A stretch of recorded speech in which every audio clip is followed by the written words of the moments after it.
Yo en el diario de Jonathan capítulo 3. Ahora estoy en la saga, yo sé que tú puedes escucharme del capítulo 10 del diario de Jonathan.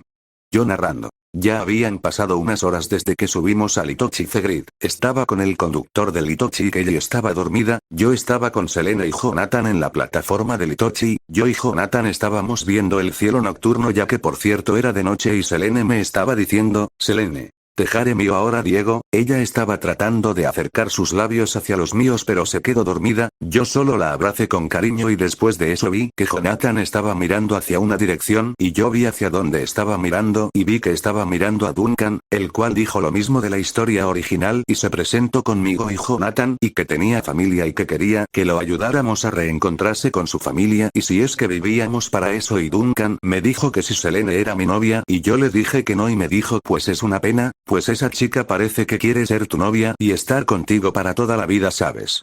Y Duncan nos empezó a contar cómo según él el gobierno le dio la espalda y cómo perdió o se separó de su familia y nos contó de su esposa Itochis y de su hijo Carter y cómo se volvía un anarquista y todo eso y después de eso y Duncan se fue y también empezó a hacer mucho frío y apareció Lionel, el viejo que en la historia original ayudó a Jonathan a que Selene no muriera de frío y hubo un silencio incómodo y yo al ver estaba haciendo mucho frío, le dije que si tiene algún abrigo o para hacer una fogata y calentarnos y el sujeto Lionel dijo que iba a buscar algo para que nosotros podamos calentarnos, algunas mantas para tu amiga, chico peli blanco, y dije ok y yo encontré una cubeta donde había algunos papeles y yo le dije a Jonathan que si me puede ayudar a hacer una fogata y él usando una roca que había y usando el filo de su daga empezaron a salir chispas y que cayeron en los papeles creando fuego y logramos hacer una fogata para calentarnos y al fin había llegado con algunas mantas y nos las entregó y él también se puso una y empezó a contarnos de sus tiempos y cuando era joven él era mucho más guapo y su cabello era más rubio que el de Jonathan.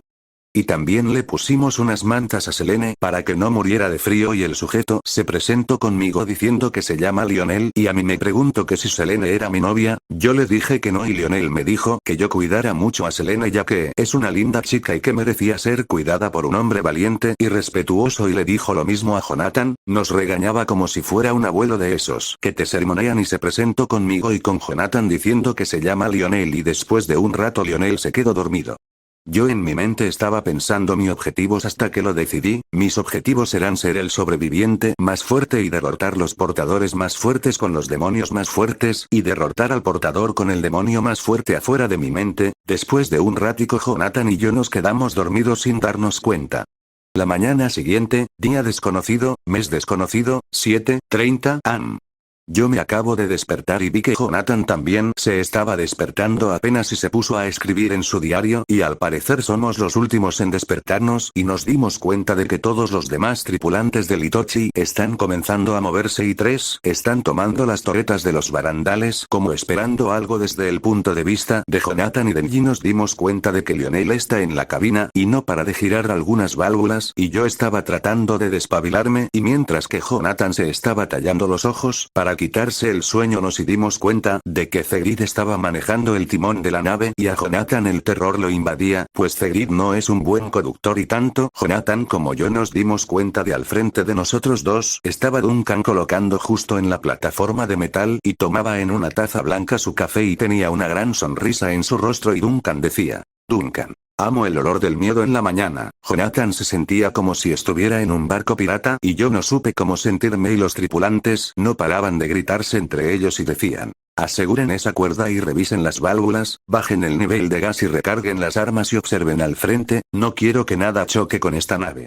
Nota del autor. Cuando Duncan en la otra noche en la que se presentó conmigo y Jonathan y yo nos presentamos con Duncan también, fin de nota. La mirada de cansado de Jonathan era muy notable y yo me di cuenta de que ahora tengo ojeras en los ojos por cómo dormí. Lo que yo y Jonathan queríamos era seguir durmiendo, pero el día había empezado y yo ya sabía no iba a ser un buen día ya que sabía lo que iba a pasar pronto. Yo y Jonathan nos acercamos a Duncan y le preguntamos que por qué es que había tanto alboroto. Duncan sonreía y tomaba su café y Duncan decía Duncan, estamos a punto de llegar por nuestra primera carga y en este territorio hay algunos enemigos. Preferiría no pelear antes de llegar a tierra firme, así que no podemos darnos el lujo de divariar. Estamos atentos, las nubes no nos dejan ver bien y se escucha alguna nave cerca. Nota del autor: en la noche anterior le preguntamos a Duncan que por qué él nos había pedido a Jonathan y a mí que nos uniéramos a Puño de Oro, y Duncan nos respondió que la razón eso es porque nosotros no le tuvimos miedo al enfrentarnos a Comarca aun cuando esa bestia nos duplicaba el tamaño. Fin de la nota. Autor: Duncan, si nos disparan en esta posición estamos muertos. Condor. Jonathan preguntó. Jonathan, ojo de cóndor. Duncan tomó un último sorbo y sorbió como un villano y dijo que significa que tenemos que volar a ciegas, y Duncan comenzó a reírse de una manera algo aterradora y una niebla muy densa empezó a inundar el Itochi. Es como si nos hubiésemos quedado solos y la niebla no me dejaba ver bien, y a Jonathan no lo dejaba ver más allá de su nariz. Yo y Jonathan ya no podíamos ver a Duncan ni al resto de la tripulación. Miramos a nuestros alrededores pero solo había niebla, era tan gris y aterradora. Yo estaba tranquilo, bueno, un poco, y el corazón de Jonathan latía fuertemente. Me sentía un poco asustado pero no gritamos, ya que escuchamos unos susurros de los demás que decían que no teníamos que hacer ruido y que íbamos en modo cazador, así que nos callamos. Escuchábamos los susurros de los demás pero no entendíamos lo que decían, y también escuchábamos el sonido del viento y empezamos a movernos por la plataforma de metal del Itochi. Susurros y más susurros, no podíamos comunicarnos con nadie, era como un espacio infinito de color gris, y la niebla era tan densa que podíamos cortarla con un cuchillo. Ya no sabíamos en dónde estábamos aturdidos y un poco mareados, como la sensación de una botella de aumentaban un poco, o más o menos. Había sudor en la frente de Jonathan y yo también estaba sudando un poco. Jonathan sacó su daga y yo me estaba preparando para usar el Omnitrix definitivo o los poderes de Ink Sans. Ya sabíamos que había alguien al frente nuestro, podíamos darnos cuenta de su presencia y ese olor a carne humana era obvio, había alguien allí. Tragamos saliva y nos pusimos en guardia por cualquier cosa. El viento continuó pero la niebla no se disipaba. De la nada salió rápidamente un garfio enorme y parecía que venía hacia nosotros, para rebanarnos en pedacitos, y yo y Jonathan con nuestra velocidad lo esquivamos y de las sombras salió el dueño de ese garfio. Era un hombre de piel morena de turbante y sin camisa, que por cierto se nos apareció en la noche del día anterior, solo que se me olvidó ponerlo antes. Perdón, sigamos. Aquel hombre nos miraba a mí y Jonathan con odio, parecía que si nos quería atacar a propósito. Solo nos miró por unos segundos y después otra vez, y levantó su brazo mientras que desaparecía entre la niebla. Dijo: disparen el cañón, y de lo alto de la neblina salió una gran luz roja, seguido de un estruendo que casi nos deja sordos. Era el cañón principal del Itochi, el cañón de tanque. Yo y Jonathan miramos al lado contrario de donde se disparó el cañón, miramos de manera forzada para ver qué había más allá de la niebla, pero solo escuchamos un ruido más fuerte seguido de un estallido y de una gran luz roja. Escuchamos de nuevo la risa de Duncan, se burlaba, decía Duncan.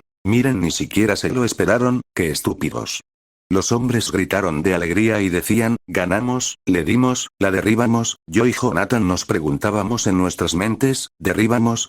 Y afuera de nuestras mentes, algunos tripulantes del Itochi se comenzaban a burlar. Parecía que habíamos derribado una nave en el cielo, pero yo y Jonathan no habíamos visto nada. Escuchamos la voz de Cedric que le decía a Kelly que había logrado derribar la nave y preguntaba que si lo había visto, y Kelly felicitaba a Cedric y le decía: «Qué bien, amor, lo lograste». Esa duda a Jonathan lo invadía: ¿y en dónde estábamos exactamente había pasado y por qué había tanta niebla? Por el temblor del cañón yo y Jonathan apenas podíamos sostenernos y mantenernos de pie en la plataforma del Itochi. Éramos los únicos que no podíamos ver más allá de la neblina, nubes blancas y grises. Yo apenas podía distinguir a algunos de los tripulantes del Itochi más o menos, y Jonathan apenas podía distinguir su propia mano por lo densa de la niebla, y Duncan se reía y nos decía: «Duncan, ¿no es genial, Jonathan?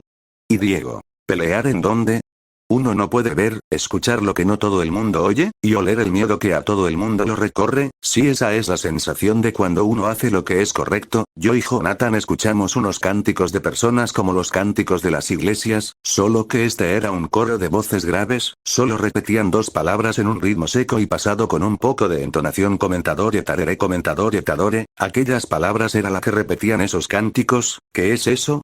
Nos preguntábamos yo y Jonathan, y la niebla comenzaba a disiparse y yo y Jonathan podíamos ver nuestros pies y nuestros alrededores, al fin podíamos volver a ver y los tripulantes del Itochi cantaban la misma canción. Comentadore, Cedric y Kelly estaban en la escalera cerca de la cabina y Selene miraba las nubes desde el barandal y una mano tomó el hombro de Jonathan y era Duncan que seguía tomando su café y nos dijo: no se preocupen Diego y Jonathan, siempre los novatos son los que se ponen más nerviosos, ya se acostumbrarán o morirán, lo que pase primero. Desde las nubes empezaron a salir rascacielos, estábamos adentrándonos en una ciudad. Jonathan le preguntó a Duncan: Jonathan, esto no es Brasil, ¿verdad?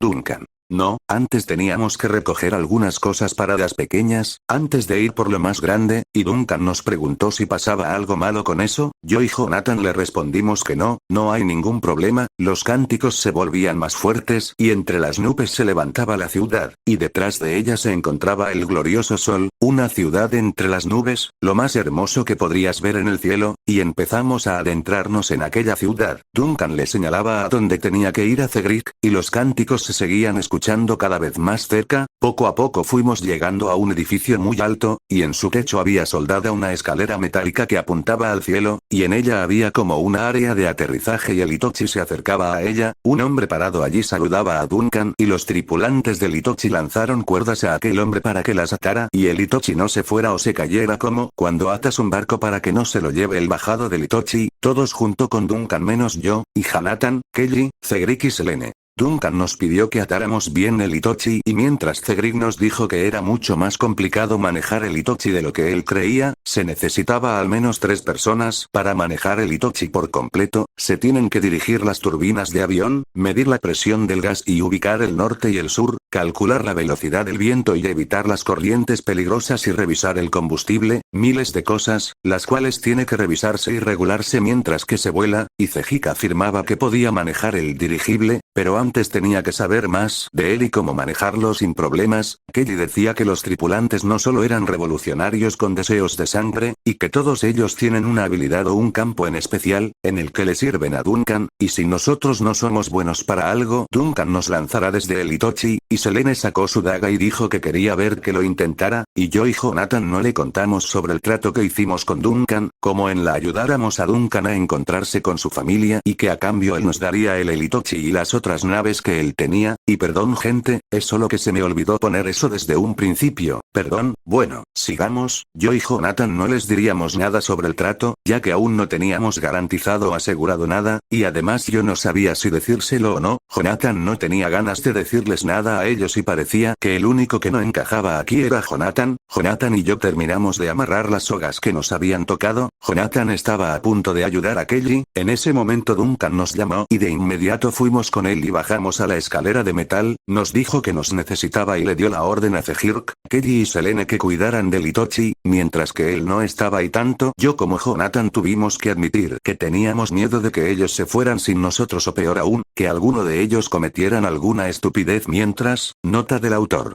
Cuando conocí a Selene ella me hizo prometerle que nunca yo la dejara sola y perdón ya que se me olvidó ponerlo en los capítulos anteriores. Fin de la nota del autor. Sigamos. Duncan me dio una pistola para defenderme, y yo y Jonathan miramos que habían muchos edificios que estaban conectados con puentes y plataformas de metal, como si se evitara caminar por el suelo. Luego le preguntamos a Duncan de qué es esto.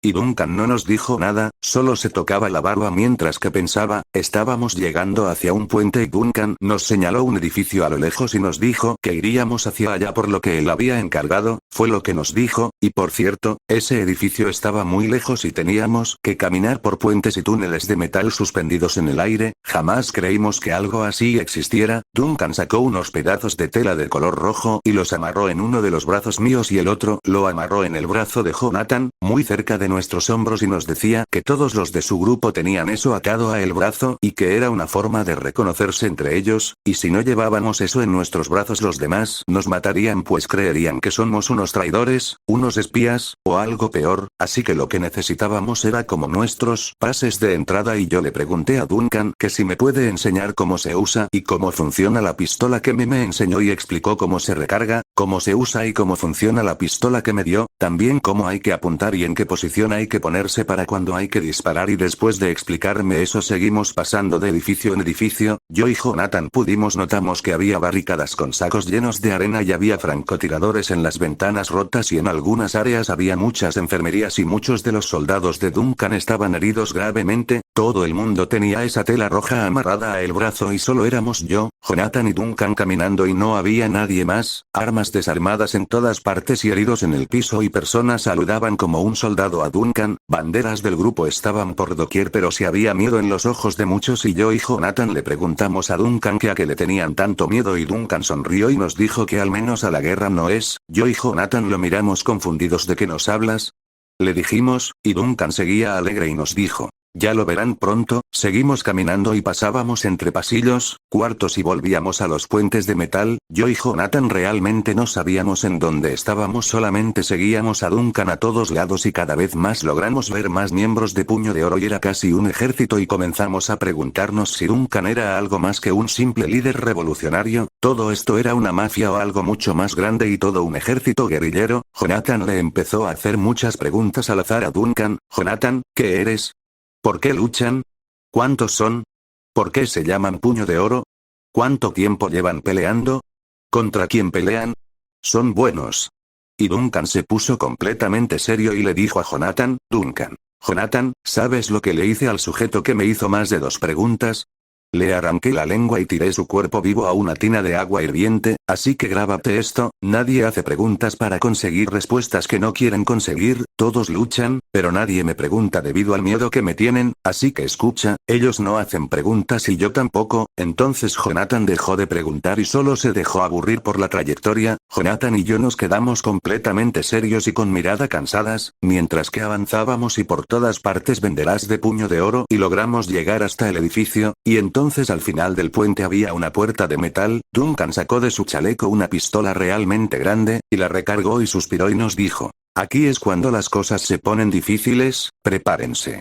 Jonathan, Diego y yo, sacó la pistola que me dio Duncan y Jonathan se dio cuenta de que él no tenía ningún arma, solo tenía su daga, así que la sacó y la tomó fuertemente en su mano, Jonathan no sabía lo que había detrás de la puerta, aunque yo sí ya que me vi la historia del diario de Jonathan, por lo que yo ya sabía qué es lo que había detrás de la puerta que teníamos enfrente y Duncan tumbó la puerta de una patada, dentro de ese lugar habían muchos sujetos sentados en unos sacos blancos inmensos, todo pasó muy rápido y Duncan le apuntó a un sujeto más o menos de unos 30 años de edad y con un parche en el ojo, era un hombre de baja estatura y un poco encorvado, con una voz ronca y una barba descuidada como la clásica barba de la mañana y todo pasaba muy rápido, como si fuéramos traficantes y viniéramos a cobrar nuestro pago, simples dementes con armas en las manos, las palabras eran desesperantes y demasiado rápidas, ¿te podrías esta situación? Y Duncan le preguntó a uno de los sujetos, Duncan, ¿en dónde está mi mercancía puerco? Le preguntó a uno de los sujetos, y el sujeto le respondió a Duncan diciendo, sujeto. Vamos Duncan. No te pongas así, lo tendré pronto decía aquel hombre, y Duncan dijo, Duncan. Sí claro, eso dijiste la semana pasada, y no he recibido nada, odio que la gente, tardé tanto y ya te dije lo que le hice al último hombre que me hizo esperar, y el hombre movía sus brazos nerviosamente, oh Duncan por favor. No quiero problemas, te tendré tu producto pronto, solo necesito respuestas, a no ser que quieras pagar un poco más y Duncan le dijo, Duncan, me intentas ver la cara de estúpido ¿verdad puerco? Ya me estoy hartando, intentas robarme y el hombre se cruzó de brazos y se empezó a reír, y dijo, por Dios Duncan. Estás en desventaja, nosotros somos más y tenemos más armas, así que será mejor que escuches Duncan, tendré el producto cuando lo tenga y te lo daré cuando yo quiera dártelo, así que saca tu trasero de mi base antes que los saque a patadas, yo y Jonathan de inmediato pudimos sentir el odio de Duncan, y Duncan les dijo al sujeto, Duncan. Yo no necesito a más de un hombre para pelear o para que me salven, solo necesito a estos 2 chicos que están aquí a mi lado, y ninguno de tus cobardes hombres se les comparan, Jonathan y Diego háganlo ya, y yo y Jonathan no sabíamos qué hacer exactamente, no teníamos idea de qué es lo que quería Duncan que nosotros hiciéramos, así que yo y Jonathan improvisamos y atrás de aquel hombre estaban otros más, como si fueran los guardaespaldas de él, primer sujeto. Yo y Jonathan nos dejamos llevar por la situación y yo saqué mi pistola que me dio Duncan, y le disparé a uno de los sujetos y Jonathan sacó su daga y la disparó al pecho de otro de los sujetos, jaló la daga y acercó a uno de los hombres y de inmediato le rebanó el cuello, y Jonathan corrió hacia un segundo de los hombres y de un rodillazo lo derribó y le dejó su daga clavada en su cuello, y los otros hombres a nuestros alrededores solo se nos quedaron viendo y no sabían qué hacer, si atacarnos o huir, y Duncan volvió a preguntar y dijo: Duncan, ¿sabes qué es lo que les hago a aquellos que me hacen esperar? Y simplemente le disparó en la oreja al hombre, y luego de la nada sacó un garfio y lo clavó en la quijada del hombre que Duncan llamó puerco, y lo sacó de la guarida y lo arrastró por todo el puente y luego lo levantó y puso al hombre colgando del puente, y colgando del puente hacia el abismo, mientras que colgaba de la quijada del garfio de Duncan, y los otros hombres no habían hecho nada, solo se le quedaron mirando a Duncan aterrorizados y la quijada del hombre se estaba desprendiendo, el hombre solo balbuceaba lo que podía para expresar su dolor y su terror y Duncan solo siguió sonriendo y yo y Jonathan nos levantamos y nos quedamos atónitos y desde la perspectiva de Jonathan, eso fue como verse a sí mismo y Duncan nos volvió a preguntar diciéndonos: Duncan, ¿saben lo que le hice al último hombre que me hizo esperar? Pues lo tiré de un puente y Duncan puso su bota en la cabeza del hombre y la pateó hacia abajo y haciendo que la quijada del hombre se desprendiera y cayera de inmediato al vacío, y yo y Jonathan tal vez no escuchamos bien, pero creemos que el hombre entre murmullos el hombre ese gritó mientras que caía. Duncan arrancó la quijada de su garfio y lo limpió con su pantalón, después lo volvió a guardar en su cinturón y caminó como si nada, volviendo a entrar en la guarida, solo frotó sus manos y sonrió normalmente, y dijo Duncan: y bien, yo creo que ya está listo el encargo que pedí, ¿no es así? ¿O acaso me harán esperar más? Los hombres se pusieron a trabajar y mientras que decían: claro que no, señor Duncan. Aquí tenemos listo lo que nos pidió. Parecía que no les importara que el hombre al que yo le disparé haya muerto, o que Jonathan hubiera matado a sus dos amigos, solo seguían trabajando como si nada hubiera pasado, buscaban entre los sacos lo que había pedido Duncan, buscaban como locos hasta que al fin lo encontraron y le asentían a Duncan que ya tenían lo que les pidió, y desde los sacos sacaron enormes sacos de papel higiénico y se lo entregaron a Duncan. Detrás de mí y Jonathan aparecieron dos tripulantes del Itochi y no sabíamos de dónde provenían, solo ya estaban aquí y recogieron cada uno un papel higiénico y Duncan solo cargó uno y les ordenó que los llevaran a el Itochi. Ellos lo hicieron sin refutar y esto era lo más confuso que yo y Jonathan habíamos visto, y Duncan sonrió mientras que decía gracias. Yo y Jonathan nos íbamos de regreso al Itochi, mientras que nosotros le preguntábamos a Duncan: ¿por qué hiciste tanto escándalo por unos papeles higiénicos? No podíamos creer que algo así hubiera pasado, y todo por papel higiénico, y Jonathan tomó a Duncan del hombro y le volvió a preguntar: ¿por qué hizo tanto escándalo por unos paquetes de papel higiénicos? Y cuando Jonathan le preguntó a Duncan eso, le respondió y nos dijo: Duncan, ¿acaso no se limpian el trasero? El papel higiénico es algo muy valioso en tiempos de guerra, y es difícil de hacer y difícil de buscar, se termina rápidamente y además sirve para cubrir algunas heridas, es algo muy necesario y muy valioso. Jonathan dijo: Jonathan, claro que uso papel higiénico y aún tengo mucho en mi mochila, pero no veo por qué matar a alguien por una cosa tan simple como esa, y Duncan dijo: Duncan, ¿yo exagerar? Sí, tú mataste a dos personas, y el chico de pelo blanco, o sea Diego, también mató a ese sujeto, y yo y Jonathan le dijimos a Duncan: tú fuiste quien nos ordenó que hiciéramos eso. Duncan nos dijo: Duncan, no, yo les dije a ustedes que hicieran algo, no que mataran a esos hombres, y yo y Jonathan le dijimos a Duncan que no sabíamos qué hacer, y que solo improvisamos. Dijimos: ¿qué querías que hiciéramos? ¿Que bailáramos para ti? Y Duncan nos respondió: Duncan, hubiera sido divertido verlos bailar. Y yo y Jonathan le preguntamos: yo y Jonathan, ¿hablamos en serio, Duncan? Porque cuando matas a uno de tus subordinados nadie hace nada. Y Duncan nos dijo: Duncan, ya les dije que aquí todos me tienen un gran respeto o un gran miedo, cualquiera de las dos sirve para ser un líder, y para todos estos hombres yo soy el mismo diablo. Si quiero algo lo consigo, y si no lo consigo alguien tiene que pagar por ello. Escuchen, Diego y Jonathan, todo el mundo me tiene miedo, y si lo tienen es por una buena razón y tal vez y solo tal vez, ustedes también deberían tenerme miedo. Y Duncan siguió unos pasos adelante y yo y Jonathan nos quedamos unos segundos en el puente mirándolo fijamente, yo y Jonathan en nuestras mentes. Ni yo ni Jonathan le tenemos miedo a nadie. y afuera de nuestras mentes, yo y Jonathan seguimos a Duncan, y él nos arrojó a mí unos paquetes de papel higiénicos y nos ordenó cargarlos. Vaya que a Duncan le gusta jugar con fuego, y continuamos por el camino de regreso a Litochi. Yo y Jonathan miramos por las ventanas de los edificios y todo parecía muy calmado y el entorno estaba iluminado por una luz anaranjada muy clara, pero no se escuchaba como el sonido habitual de una ciudad, y mientras que caminábamos vimos un anuncio de un producto que decía: compra ahora nuestra nueva soda Royal Max y participa para ganarte un viaje pagado a Hawaii. Jonathan en sus pensamientos, vaya estupidez. Y mientras que seguíamos el tramo de vuelta muchos hombres se nos quedaron viendo y murmuraban: ¿quiénes son esos niños? ¿Por qué están caminando junto a Duncan? Apuesto a que no durarían un día afuera, pobres. De seguro que saben lo que está pasando.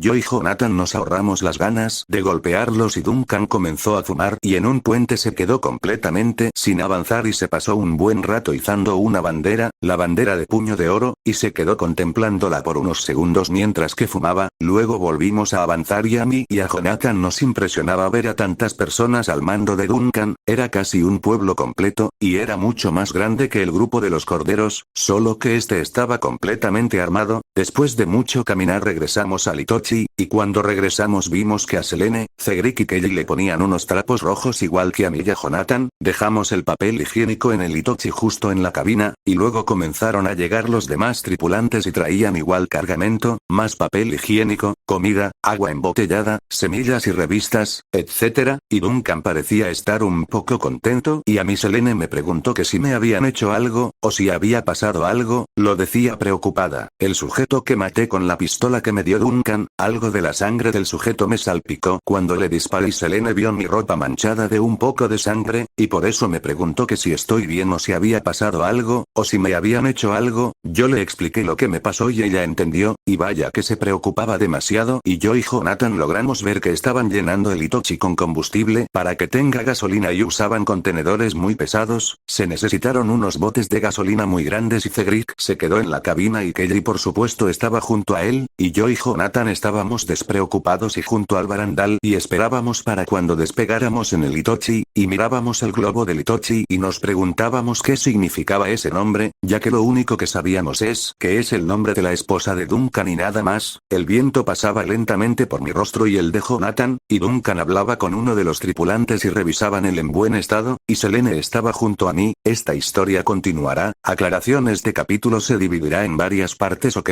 así que solo esperen a que yo haga el capítulo 3 parte 2, ahora sí, fin del capítulo 3 parte 1.